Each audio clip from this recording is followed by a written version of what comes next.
Good morning, folks. How are you all doing? Today's episode, it will be something different. It will be something different than what I've been reviewing lately. And I'm very glad I got this bottle after a long time. Let me just tell you, let me show you the fragrance. Actually, this is from, as you can see from the title, it's from a house of Aramis. And it's something else. It's Calligraphy Rose by Aramis. Look at that bottle. And I only have the bottle, and this is a used bottle actually. It's I took it off hand from one of our brothers in the community. I'll tell you a little bit short story, and I'll give you my initial impression on this. I have few things to say. I've been testing it for almost close to like a day, and this is a nice fragrance. And I have few bottles here actually. I think they are similar to, like sort of in the same family as this one. But yeah, they have their differences actually. I thought initially one of these actually is very close to the one I'm about to talk about, right? So I'm not going to talk about notes. I didn't look at Fragrantica. This is going to be initial impression, and I will have to test it further until the winter time comes. That time I think it will be really, really good. This is a winter fragrance, okay? So I don't have the box because I just realized the bottle actually is a tester bottle. It says in the bottom, all right? And the thing is, for the first time, I think I'm getting a bottle. It's made in Switzerland. If you see the font, you cannot see the font because my camera kind of sucks. But if you see the font, it's so damn, it's so professional. It's just so neat, all right? It says it's made in Switzerland. It has a batch AA2, I guess. Yes, it's 100 ml. Tester not for sale. Made in Switzerland. I don't know if this EDP concentration doesn't say, I guess. Should have looked at it. Tester 3.4. Well, I don't know. I'll put the information. Never mind. Okay, I don't want to waste time. So it's sort of a very pungent and strong fragrance. And let me tell you right before I start the story. One of our brothers who actually is a veteran in the game, like for a long time, but he's not very active in the group. Suddenly he started posting La Nuit de l'Homme, this and that in our page, Good Smellers Bangladesh. So if you're in Bangladesh, check out that page. If you're anywhere, you can check out our page. So that page, we have a scent of the day, we have a sales post, swaps, we have a recommendation shops, as well as decanting. So we have all of that. So he posted this and alongside few other bottles. The moment I saw it, I'll tell you where I saw it first. This bottle, I think Frag Boy Stewie, he introduced. For some reason, I cannot find that video anywhere. I tried the top 5 rose fragrances, it's not there. I guess it's just I'm searching it wrong. Then I saw Sebastian Zara, I think he talked about it, my favorite reviewer. He's like looking, feeling, smelling great. He compared this one a niche fragrance also. He didn't rate it so highly, but he didn't say it's bad. And then I saw, I think Nick Hill, last video I saw was Nick Hill, and I didn't check out many other reviews after that. So these 3 people are very solid reviewers. To me, they are really, they're the veterans in the game. So I think I'm going to be a little bit more favorable. I'm going to be more on the size side while describing this because I really like this stuff, okay? And this was a blind buy because I didn't get to sniff it. I have it on my hand for some time. I've been testing on paper just to see the comparison. I'll tell you everything I got. So the prices on this, I think Amazon, if this is, I believe it's reformulated. I mean, no, not reformulated, it's discontinued, but you can still find this in Amazon somewhere like $70 budget for this 100 ml bottle. The packaging, the box is not there, it's a tester bottle. I love this presentation. This presentation is just so neat. It reminded me of another fragrance in my collection, the cap especially. It's a wooden cap, and it's same like Lalique's caps. They have the wooden cap, Ancrenwa Alak strip. So yeah, it has that cap, you take it off. It's kind of snug fit. Yeah, you can pick it up, but I usually don't recommend because you don't want to lose and break this beautiful bottle. So it's a wooden cap. It doesn't say anywhere Aramis or anything, but very beautiful attention to details. Inside, there's nothing much. This sprayer works really good. And the juice color, just look at the juice color. This is actually saffron. This is actually saffron, reddish, sort of very tea-like, reddish, a bit dark, amberish, a bit like tea-like, like red tea, that sort of color. And it's written like in Arabic, I think calligraphy, that's what it's referring to, as Perfume Calligraphy Rose by House of Aramis. The thing is, this bottle is I just saw this bottle being posted. I didn't see it in very good. It was like in a bit dark. So I wanted it. I'm like, I'm going to blind buy this. I love rose-based fragrances. I love challenging fragrances. Even if I hate it, I'm not going to have regrets. So I wanted to collect it. So since I saw it, I never thought I would get it. So I took it off his hand. So I took 5 minutes to tell you the story because it means that much to me, even before I got it. So initial impression wise, first of all, let me take out the little details away. Longevity, beast. It has lasting power. It has serious lasting power. It's a beast mode fragrance. Second of all, this is a winter-based fragrance. This is not to be worn in summer. I experiment because I review, I test fragrances, but this I really feel it's a winter baby. All right. Second, third of all, I think it's a little bit unisex side. Ladies can wear this, gents can wear it as well. Fourth fact, I think this is acquired taste. This is not for everyone. I have two other rose-based fragrances. I think they are much more safer in my collection. First one is very casual one. It's very light rose and sandalwood based, which is same like that, which is Sike2. It is very nice, fresh, young, peppery rose, alongside the C notes and some peppery kick to it. Very nice fragrance, okay, but not in the same class. And then I have my favorite Declaration d'un Soir. This is way safe. This is like, this one you can blind buy this compared to the Aramis one. This is very modern and very smooth and not very heavy, very fresh sort of young rose. Very beautiful scent with the sandalwood as well. But this is not that family. I'll show you what this family belongs to, which family it belongs to. It belongs to the likes of Ferrari's Essence Oud, which I have for a long time. I haven't talked about it. Now that I smell it, I see the differences between different kind of oud fragrances. This one doesn't have much oud in it, but it's a very nice fragrance, very smooth, up-close fragrance. Then I have this one, Armand Shades Oud. I'm going to discuss this alongside that one because this one is said to be this copy of something. Many people in Fragrantica said I saw before that these two are copy of Rosewood by Kilian. All right.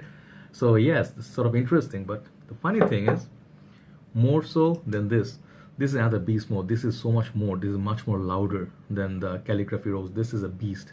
When I sniff this alongside this,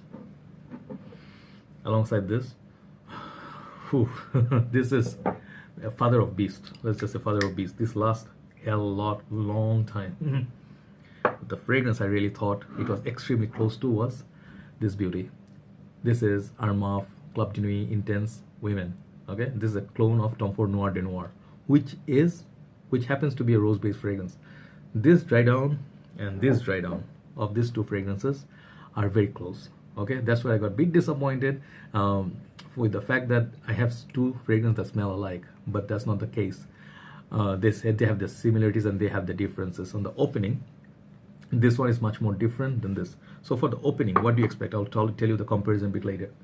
For initial impression, how many sprays you go with? First of all, in the winter time, imagine this, it's very cold weather and it's not going to, it's not going to get hot anytime. It's not going to heat up, no humidity. You are wearing your winter clothing. Excuse me. Ladies or gents, whoever, you have to just go one spray. That's it. That's where I think this is less is more. That's sort of fragrance this is. There's also saffron of this, like calligraphy saffron, which Sebastian talked very highly of. I think I'm gonna get that too because this stuff I already love. This is dominant by florals, mainly rose in front. Many people say they don't get the rose. I get the rose. So the rose actually, it's sort of like your syrupy rose. It's not. I heard that term. It's like what was that word? Jammy rose. So I was trying to imagine like jam, like spread on your bread because that's what my head tells me. But I guess they're talking of different jammy thing. I don't get it. It has that very beautiful. You can say jelly, but not jam. So I don't know if there's a difference, but it has that sort of that kind of a rose, which is something like one of my brothers, one of my friends, he told me when he sniffed this today alongside me. He said this reminds you from one drink in Bangladesh that we drink a lot. It's called Roo Afza. Pakistan, Indian, Bangladesh people know exactly what I'm talking about. This smells like Roo Afza, the rose-based syrup that you mix with water and you drink it. Some fruity notes, not fruity notes, fruity taste alongside the rose water. So it's I think it's a syrup. I forgot, in Malaysia also they have this syrup rose. So they mix rose and they put some syrup bandung. They make it syrup bandung with that. So Malaysian people know what syrup bandung is, right? If you don't know what, check out syrup bandung. So it has that. So when you open it, opening, it has that beautiful syrupy quality. So I'd say instead of jammy, it's more syrup, rose syrup opening. Okay, and it's very, people smile like, oh, okay, this is not that complex, this is not serious. But wait for the dry down, give it 40-50 minutes, then you'll start getting, oh, time to get serious. It's not that child's play. So it opens a very fun sort of way, and it's very loud. So that's why I say go one spray. You can go do your own application, but I suggest you go one on your neck somewhere here, so it touches your clothes a little bit, so you catch a little bit both, right? Don't do like a mist from the top of heavens, like, it's gonna catch your face, and you don't want this all over your face. You don't want syrup or jam all over your face, right? I'm just trying to be a little silly. And the thing is, the dry down is pretty nice. So that's where the dry down reminds me of Club de Nuit, Intense Women Intense rather. So that's sort of, if you know Tom Ford fragrances based on rose note, it goes to somewhere that territory. But the thing is, it has a smoothness about it. Okay, the smoothness reminds me of this one. I'm just going to talk about the ones I own. Armaf Niche Oud. So this is not a oud-based fragrance. This is, but the smoothness of it, the fruitiness of it, the tasty yumminess of modernness. Yeah, like urban modern. You're not gonna wear this in the cave. These are more for the urban metro life. That sort of a scent, but very cold weather. And it has that feel of rose. That's why I said if you don't like the note of rose, don't try this.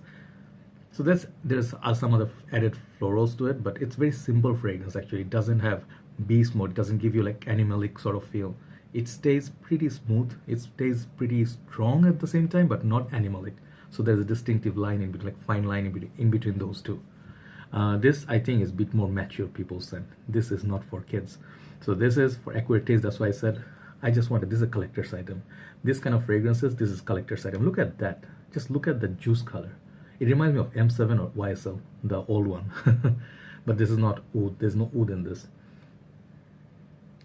There's there's a lavender, and then I don't know, something saffron. I think there's saffron in this because the saffron goes nicely with the rose, but there's no oud to it. So it's very tasty, sort of a syrupy, and then dries down. It stays pretty syrupy. It stays pretty not very dry. Shade Oud, however, the one I showed you, this one goes pretty dry. It goes on very dry incense, very dark side. This one doesn't go so dark. So this one I think I suggest you wear in the daytime. You'll be perfect. You go to Europe, take this with you, make a decant and go for it. This one may bring you compliments, may bring you negative reactions, but not to a sickening point where they're gonna vomit on you. All right. The only thing I think people will be like, those who are not fan of rose-based fragrances, potpourri or something aromatic like incense you're burning of rose smell. Yeah, those people may be like not be the biggest fan. You're may not pick up all the best compliments, but look at the upside: presentation, availability, or rather the lack of it, the juice color. Okay, the conceptually what they're trying to do. Just look at that. Okay. If you're a collector, you might want to look at this. Okay, this is different. This is very yummy. This is very tasty. It's very playful, very unisex sort of a fragrance, and it's maybe not mind-blowing or anything, but I rather rate it very highly for initial impression, longevity. Okay, for this I'll give this 9 out of 10. Very solid longevity. 10 gets Shade Oud. Projection, I think it projects really well. If you just go 2, 3, 4 sprays, you might get arrested for it. Let's just put it there for you. You just need that one spray. If you really want to do like a little bit more, you like a bit stronger, go one on your arm and then tap it. Okay, half spray and you boom, tap it. That's it. Don't do more than that. Smell for it, my personal taste, I like it. It's different. I was expecting a little bit more darkness to it, which I didn't get, which is the one point I'm bit stuck. So initial impression for the smell, I'm going to give this 7.5. I'm not going to give it 8. I have to see what it gives me from time to time. All right. Uniqueness factor. So far, I think I smell fragrances as I showed you just now. Even the Ferrari Red, it has, but they have the differences. So uniqueness factor, not so high. Is it a must buy? Absolutely not. This is a love it or hate it sort of fragrance. This is for accurate taste, as I told you. If you have the nose for it, if you have a taste for it, and you like, if you liked Niche Oud and you just want a little bit, if you imagine that one had a twist of rose somewhere, rose syrupy quality, you can look into this. If you love your ruabza, people in subcontinent, go for this. This is easily. But watch out that application and the season, winter time. Overall remark, I'm gonna give this 8 out of 10 for initial impression, because it got 8 because this presentation won my heart. For the smell, maybe I was expecting a little bit more, but I have to see what it gets. So I think for the smell, for the juice inside, I'll still pick Shades Oud above this, because Shades Oud gives me that animalic, the beast mode thing. All right, and even some people hated Oud edition, like one man show Oud edition. People don't like it, but I guess I like my fragrances and women strong, and maybe my drink strong too as well. Just kidding. So yes, for initial impression, 8 out of 10. All right, beautiful fragrance, beautiful presentation, looks gorgeous in my collection. I'm very happy I got this. Take care, guys, and do let me know if you ever tried it, what you think of this fragrance, and how would you rate it. Take care, guys. Have a nice day. I'm gonna go for the morning walk now. Bye bye.